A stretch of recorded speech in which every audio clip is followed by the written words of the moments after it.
সম্পাদন অনুষ্ঠানের যিনি সম্মানিত বিশেষ অতিথি ফিল্ড মিনিস্ট্রি জুলিয়া ফলানগরী শাখার সাবেক প্রধান আহ্বায়ক বর্তমান উপদেষ্টা মন্ডলীর অন্যতম উপদেষ্টা জনাব নুরুল আমিন খন্দকার সাহেবকে ওনার মূল্যবান বক্তব্য সংক্ষিপ্ত দেওয়ার জন্য অনুরোধ করব।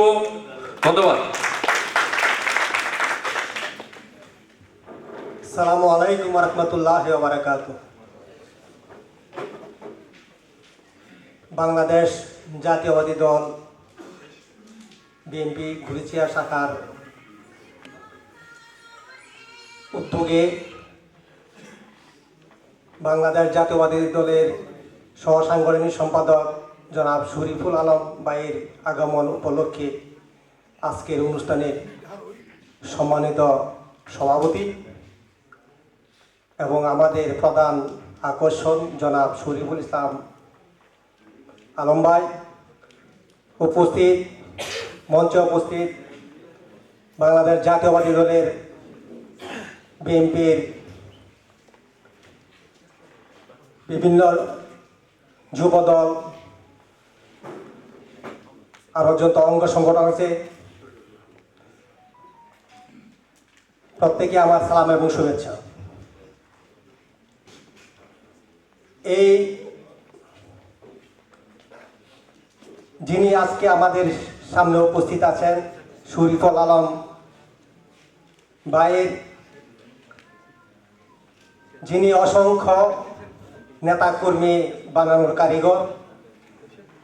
যখনই যিনি যে দেশে গেছেন, মিডল ইস্ট, ইউরোপ, আমেরিকা, যে জায়গায় গিয়েছেন প্রত্যেকটা জায়গাতে তিনি উৎসাহ উদ্দীপনা দিয়ে নতুন নতুন করে এই বিএনপি সংগঠন করে গেছেন। আজ থেকে 6 বছর আগে এই 26শে এপ্রিল যখন এখানে এসেছিলেন, তখন আমরা বৈরবাসীর পক্ষ থেকে তাকে সম্বর্ধনা দিয়েছিলাম। আরও 3 বার এসেছিলেন, কিন্তু এই প্রথম ওনা আজকে এই বিএনপির পক্ষ থেকে তাকে আজকে আমরা সম্বর্ধনা দিতেছি। ওনা যখন এই 6 বছর আগে এখানে এসেছিলেন তখন বলেছিলেন যেহেতু এখানে একটা আওয়ামী লীগের সংগঠন আছে, এর আগেও ওনা বলেছিলেন সংগঠন করার জন্য। আমরা বললাম যে এখানে যেহেতু কোনো সংগঠন নাই, রাজনৈতিক কোনো সংগঠন নাই, সেই হিসাবে আমরা কোনো সংগঠনে করি নাই। যেহেতু যখন আওয়ামী লীগের একটা সংগঠন হয়েছে, কমিটি হয়েছে, তখন ওনা আমাকে বললেন যে এখানে একটা সংগঠন করা দরকার। আমি রাজ্জাক সাহেব এবং ডালি নাসিরকে আমি বলে যাব যাতে এখানে একটা বিএনপির একটা কমিটি করে দেয়। সেই সুবাদে আজকে এই মনফাল্গুনে এই বিএনপির এই সংগঠন হয়েছে, যেটা ইউরোপের মধ্যে একটি মডেল স্বরূপ। আপনারা জানেন যে এই যত যখন বাংলাদেশে নির্বাচনের সময় যে আন্দোলন হয়েছিল, প্রত্যেকটা আন্দোলনের সাড়া দিয়ে আমরা এখানে প্রত্যেকটা প্রোগ্রাম করেছি। যে প্রোগ্রামগুলি আমরা কেন্দ্রীয়ভাবে ইতালির রুমে করতে পারে নাই, কিন্তু আমরা এখানে করেছি।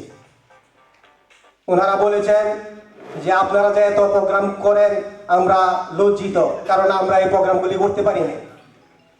মাহেদুর ভাই, আন্তর্জাতিক সম্পাদক মাহেদুর ভাই যখন আসছে তখন যে কোনো দেশে গেছে এবং বলেছেন এই ইউরোপের আমাদের এই সংগঠনের কথা।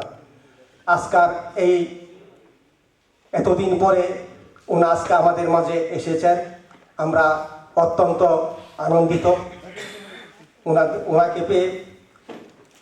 আমি যেই সময়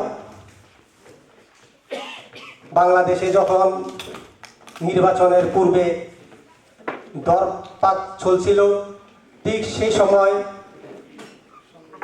বড় বড় রাজনীতিবিদরা দেশ ছেড়ে বিভিন্ন সময় বিভিন্ন জায়গায় উপস্থিত ছিলেন।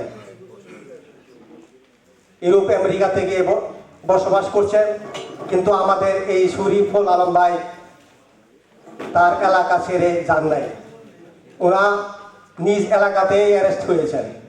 ওনা নেতাকর্মীদের সাথে থেকে রাজপথে থেকে এই আন্দোলন সংগ্রাম করে গেছেন। এই কারা নির্যাতিত নেতাকে আমি অসংখ্য ধন্যবাদ মন ফাল্কনের এই ঘুরিশিয়ার পক্ষে থেকে তাকে আমি সালাম এবং শুভেচ্ছা জানাই। ওরা দেশের জন্য, দেশের মানুষের জন্য অক্লান্ত পরিশ্রম করে গেছেন।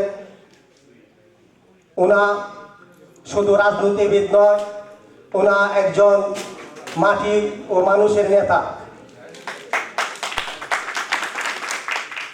আজকে আমরা তার কাছ থেকে তার মুখের কিছু কথা শুনবো, আমরা অপেক্ষায় আছি। আমি আমার বক্তব্য আর দীর্ঘায়িত করব না। আমি তার সুস্বাস্থ্য এবং দীর্ঘ আয়ু কামনা করে এবং বাংলাদেশ জাতীয়বাদী দল জিন্দাবাদ, তারেক জিয়া জিন্দাবাদ, শহীদ জিয়াউর রহমান অমর হোক, বাংলাদেশ জিন্দাবাদ। আসসালামু আলাইকুম।